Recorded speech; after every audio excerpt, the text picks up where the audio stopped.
It's an acting performance, truly authentic.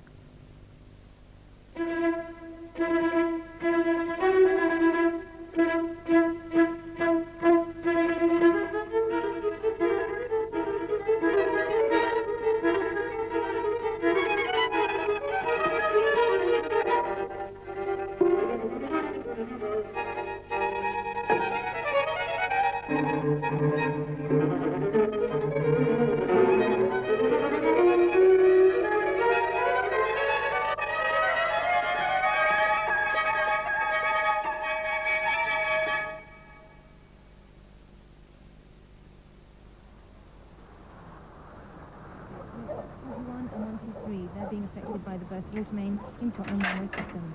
GLR, Scotland Yard.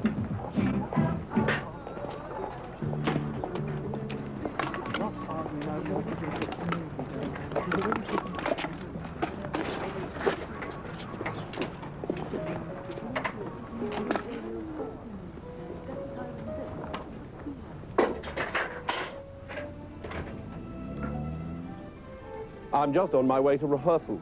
I'm with the National Shakespeare Company at the moment. Morning, Mr. Craig. Morning, Trevor. 3 weeks away from the first night, and I still haven't learnt the last act. A lot of problems with the character at the moment. I'm very worried about how I could make Gerontio real. How can I make him live for the audience? I can't, of course. There's no such character. And there's no such organisation as the National Shakespeare Company, and this is not my road. Okay, relax, everybody.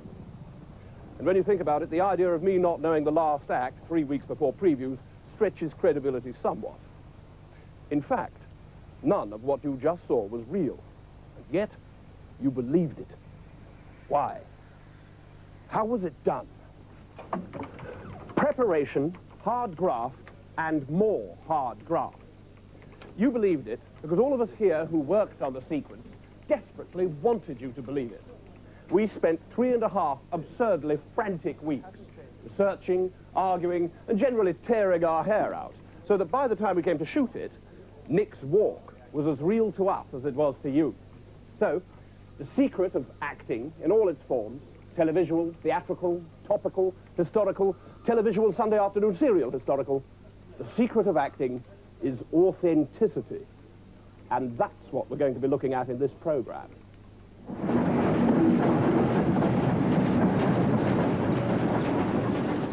Contemporary realism makes enormous demands on the performer's resources. But perhaps the ultimate challenge for the actor is the authentic recreation of the past. To transport an audience back through time, the actor must attune his entire body to the rhythms of the past. He must become, in short, a time machine. An actardis, if you like.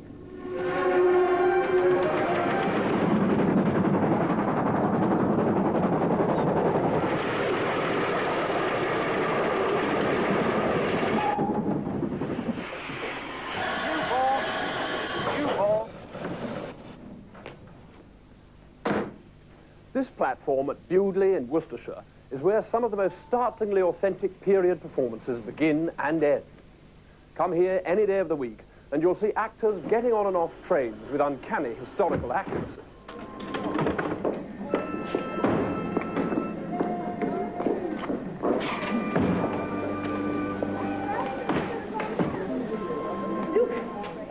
Here we see Michael York, a real master of the platform walk, rolling back the decades with every step.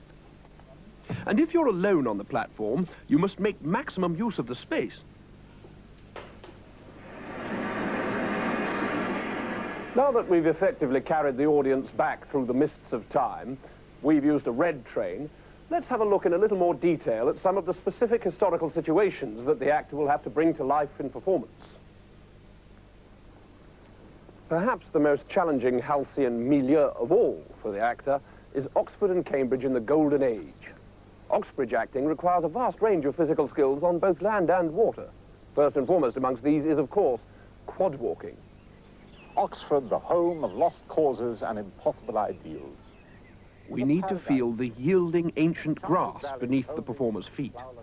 The gown needs to billow out in the scented breeze, gusting sweetly off the groves of academe.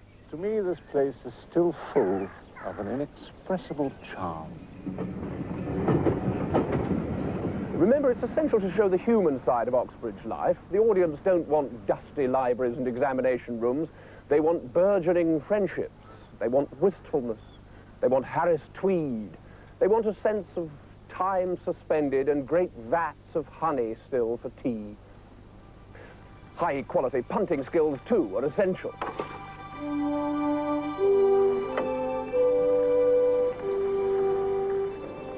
To evoke the past on the river, the actor must be languorous and slow in his movements, handling the pole and the parasol with the measured precision of a solo violinist. Varsity acting can be absolutely maddening for the actor because it's almost impossible to acquire all the special techniques while you're still young enough to play the part. However, most writers and directors were educated at Oxford and Cambridge, and they're always on hand to ensure rigorous accuracy. Oh! Ragging and camaraderie is an integral feature of life up at the Varsity, and if an Oxbridge performance is to be really convincing, the actor has to be able to convey the boisterousness of gilded youth. Oh, tea time!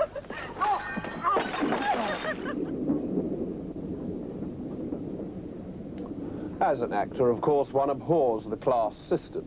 But when playing a character who moves in the upper echelons of the jeunesse dorée, the actor has to suppress his anarchic, radical beliefs in the interests of his craft and, that word again, authenticity. Ah, now this is a place I can really relate to.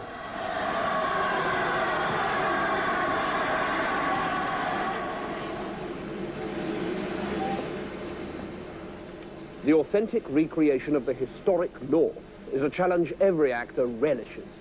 I've got a lot of actor mates who hail from up north, and I've always been besotted with the place.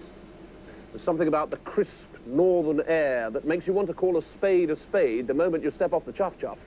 Your cable was almost a relief. If we had to have a financial crisis, then it couldn't have come at a better time. I'm a southerner myself, but I always give a yelp for joy when I'm offered a period northern role. I can't wait to get my teeth into a gritty tyke or a canny Geordie, and I've always been a bit of a stickler for correct northern technique. On the platform or the cobbled street, the northern walk needs to be proud and direct.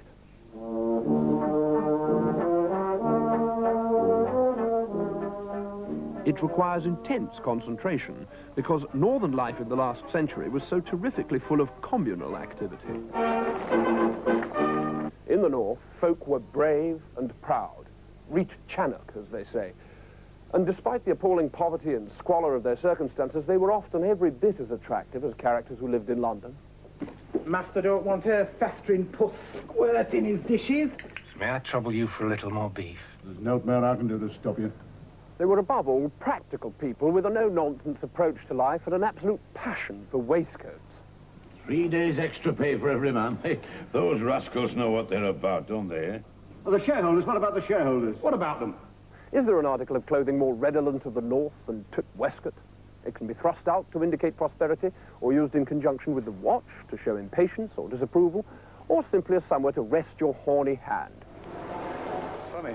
Normally an old devil like that just annoys the hell out of you. So what now? Modern drama has never found a workable successor to the waistcoat, and many actors mourn its passing.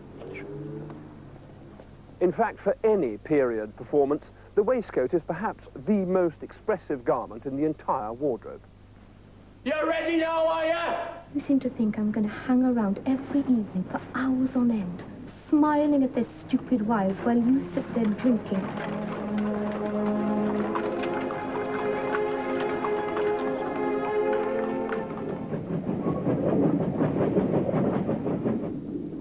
Some would say that the dramatic recreation of bygone eras is a trick. Well, it is, but only in the sense that all great art is a trick. The most colossal creative talents in history all used a degree of artifice to achieve their effects. And nearly all of them travelled by train. The world of art, music and letters, as chaotic and unpredictable in the past as it is now. A madcap whirl of danger, creativity and cravats. Of course, as actors, we have a fierce affinity with our Bohemian forebears, and they're an absolute joy to play, because we can invest the characterization with so much of our own roguish vagabondage. However, when we're dealing with real historical characters, people who actually lived, we have a tremendous responsibility, a responsibility to history itself. I'm Rossetti, but please, call me Gabriel. Mr. Oscar Wilde, I am William Morris, writer and artisan. Lord Alfred Douglas. Miss Beatrix Potter. This is Mrs. Lily Langtry. William Pullman Hunt. This is the Marquis of Queensberry. You must be Rambo. My name is Bazille. This is Charles Cros, inventor. Artist and a gentleman. Poet. This is my friend, Renoir. I am the wrath of history! Are you by any chance Stanley Spencer? Just like actors, these great people were larger-than-life figures. They felt more deeply, were more sensitive, more loving, more talented, and more hard-working than all the businessmen in history. And yet, like actors, time and time again, they were completely trodden on and totally ignored.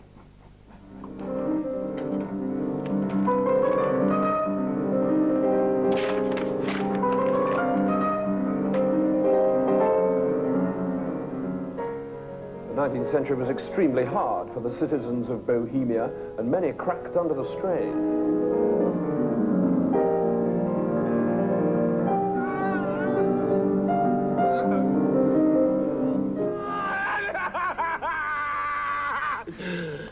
So we can see that life was an uphill struggle for the giants of the arts, plus ça change. But the actor must take care to present a balanced image. It would be quite wrong to suggest that all was gloom and doom in the garrets and salons of Bohemia, because it wasn't. There was a tremendous amount of ragging and camaraderie in the Belle Epoque. What? I kill you!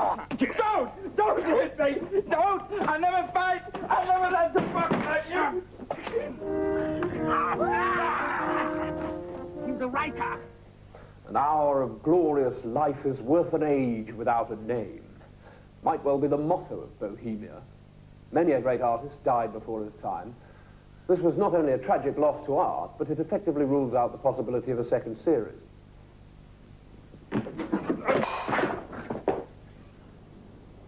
There is one other very important aspect of the authentic recreation of the past, which we haven't yet touched on. You are too violent, too loud, too omnipresent. You vibrate. You're like a steam engine. Dialogue. The rhythms and speech patterns of the past were quite different from our own, and to convey them requires discipline, drilling, a larynx like leather, and lots of lickety-split lip work. The prinkum-prankum! Let's just hear that again, this time noting the breath control and the superb colour in the glottal stop. The prinkum-prankum! Smashing metastrophe. Now let's see how an actor handles period dialogue out of vision, this time a sixdental dactyl. So the word caters weren't intended to. And again. So the word caters weren't intended to. Now let's look at a longer line. He's no more like our regulars than a canary is like one of them cocky little spadgers. Now, what we have here is a classic case of the prolapsed bilabial iamb. He's no more like our regulars than a... The actor inserts the iamb here to give himself extra power through the analogy. Canary is like one of them cocky little spadgers. I say, why didn't the troops have any pudding last night? Arrivals and departures are the crucial turning points in any full-blown period performance.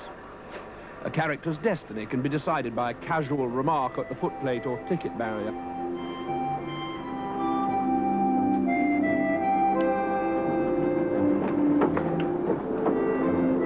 Would you like some sweets?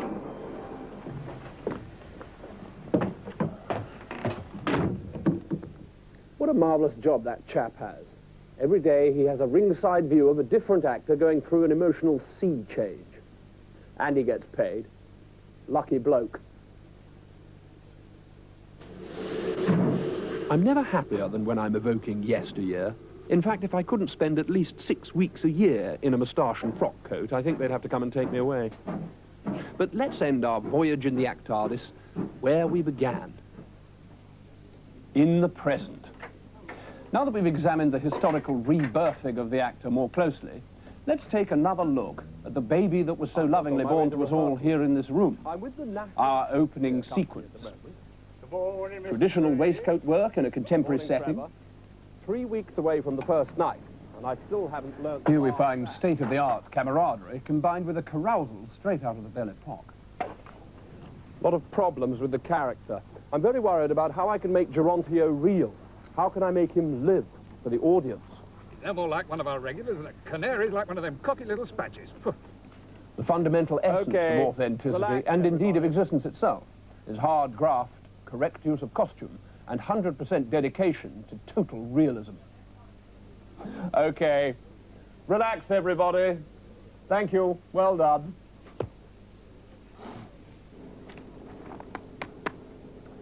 Even that took several weeks to rehearse.